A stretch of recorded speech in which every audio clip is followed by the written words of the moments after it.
अमोल मिटकरी हा पुरता बावचळलाय. त्याला कळण झालंय काय करावं.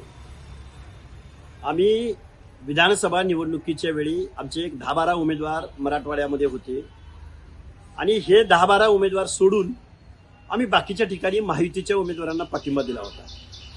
या अमोल मिटकरीला एक माझा सवाल आहे की महायुतीच्या उमेदवारांना पाठिंबा देणं, महायुतीला मतदान करा म्हणून सांगणं, ओबीसी महायुतीच्या बाजूला उभे राहतील म्हणून सांगणं, देवेंद्र फडणवीसांच्या नेतृत्वावर विश्वास व्यक्त करणं आणि पुन्हा त्या देवेंद्र फडणवीस साहेबांच्या मंत्रिमंडळात या अमोल मिटकरीचा आका अजितदादा पवार उपमुख्यमंत्री, ह्या अमोल मिटकरीचं डोकं ठिकाणावर आहे का? म्हणजे बाय डिफॉल्ट आम्ही दादांना सुद्धा उपमुख्यमंत्री केलंय.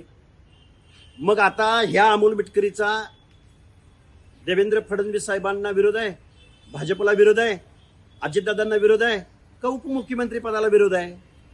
त्यामुळं तू नक्की काय करतोयस, काय बोलतोयस हे एकदा अजितदादाला विचार. महायुतीला पाठिंबा दिला होता हे त्यावेळी आम्ही प्रेस घेऊन दिलेलं आहे. त्यामुळं अमोल मिटकरी तू जरा तुझं थोडंसं तू संध्याकाळी 6 नंतर काही करत जाऊ नको. तू दिवसभरात जरा बोलत जा आणि माहिती घेऊन बोलत जा.